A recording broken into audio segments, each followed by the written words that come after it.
It's a pleasure to be with you all tonight, and this is a fabulous setting. I'm not going to talk about renewables. I'm not going to talk about Scotland. You all know plenty about all of that. I was with a group of people last night for dinner. They're as able and as informed as any group anywhere in the world. And because of the advantage of being able to be at Harvard, I am fortunate enough to meet with people from most parts of the world, from China, from Russia, from the west coast of the United States, the east coast of the United States. There is nothing new for me to tell you there. I want to tell you about things that you maybe should think about that are happening outside your world that I think will influence you and that you need to take into your calculus of the future. The world we live in is the world we live in. It's not the world we would necessarily desire. It's not necessarily the world that will be, but it's the world it is.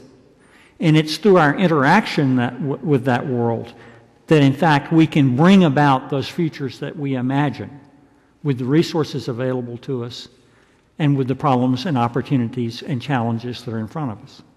So let me start by kind of raking through those. For the last probably 10 years, I've focused on this problem of when do clean tech and in general this area called new energy make sense logically and make economic sense. I've been accused by my colleagues at Harvard Business School of primarily training people to raise money from governments. Because, in fact, it's been extremely hard to get financing in most of these areas from anybody but a government. And whenever I am working in an area and it begins to appear as a comic strip in a newspaper, I always take that as a sign that I'm doing something dangerously. So the bottom line here is we pride ourselves on being a business school that keeps its curriculum up with the times, asking the taxpayer for money. But by the way, that over any period of time lets you start a business. It doesn't let you finish one. It lets you begin things, but to end things you have to deliver real live value compared to the alternatives that people will support in free markets. To do that, I think we have to review completely how we run the world we're in. And by the way, review all of our early efforts in clean tech to see which ones are worth continuing, which ones can be changed, and which ones should be discontinued.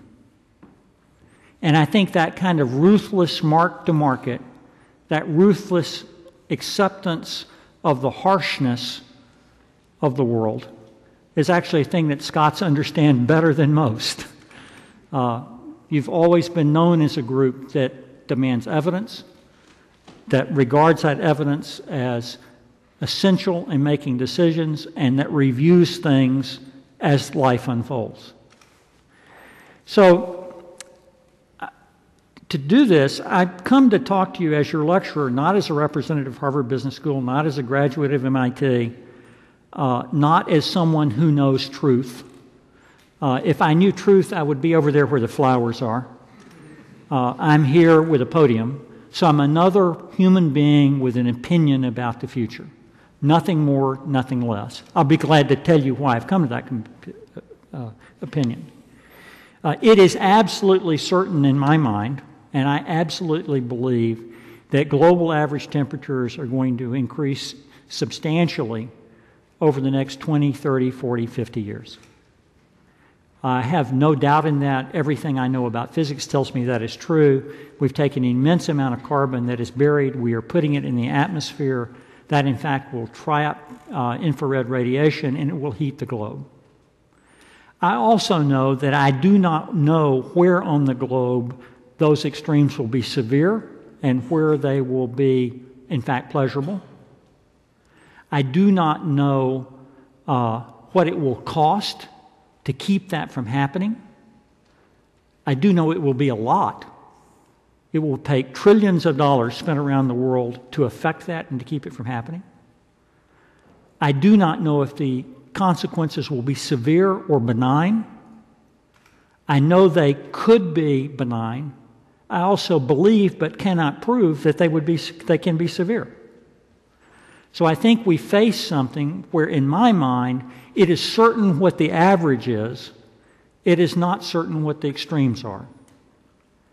And all of us need to think how we as individuals and we as societies construct our insurance policy to deal with potentially things that are extreme and, by the way, could in fact prove to be relatively benign, at least where we are, with those that we represent and with those that we care for.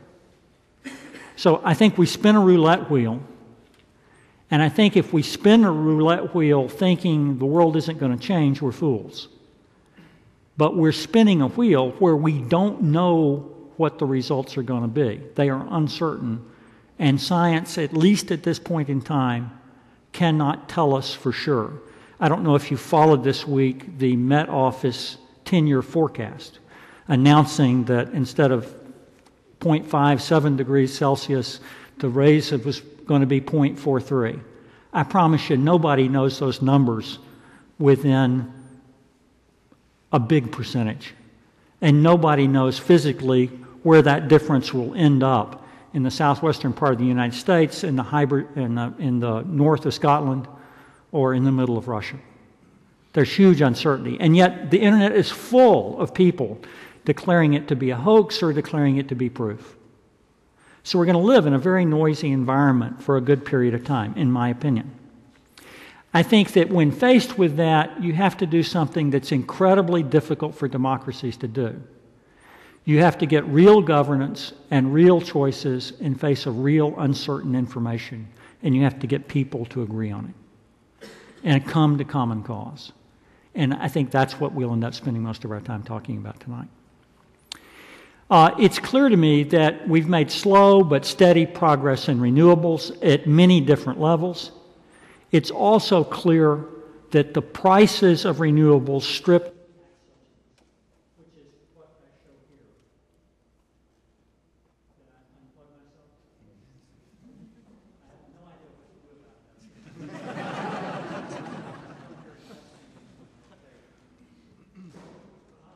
what to do about that. I turned it off.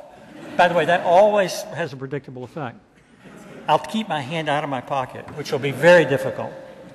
We've made slow and steady progress, but once you strip away all the subsidies, there are hardly any of the renewables that have made substantial progress against conventional alternatives, meaning conventional coal, conventional natural gas, or even conventional oil.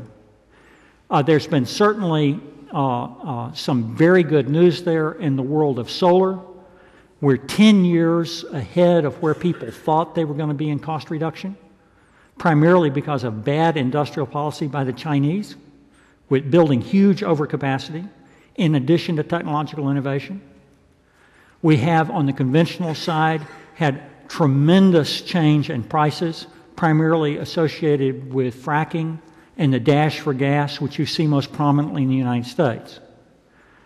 But whatever we thought that chart was going to look like 4 or 5 years ago, it's very different today than anybody I know's forecast would have been.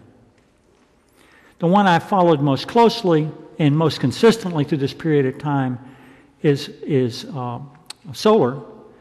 And solar, again, has raced ahead of where it was supposed to be because of public investment, because of Chinese industrial policy, and because of technological innovation.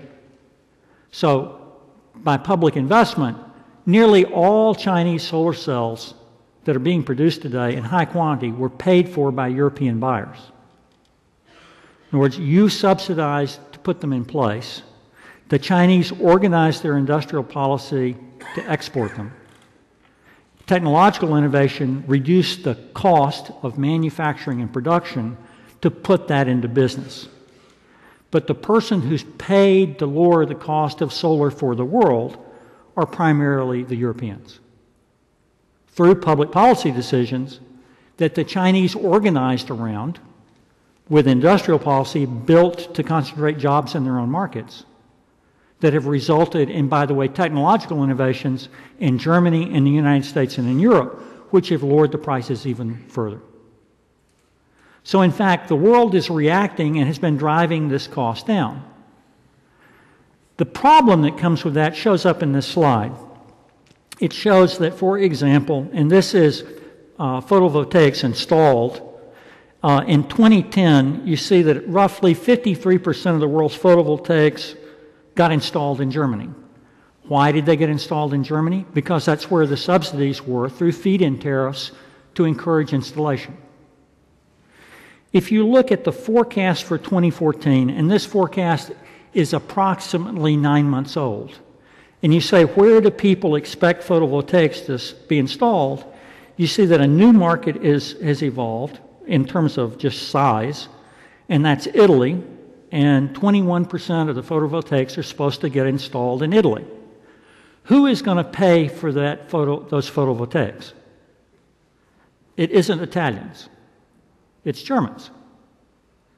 Now, sometime over the next year or two, people will come to an agreement about whether employment in Germany is worth subsidy in Italy.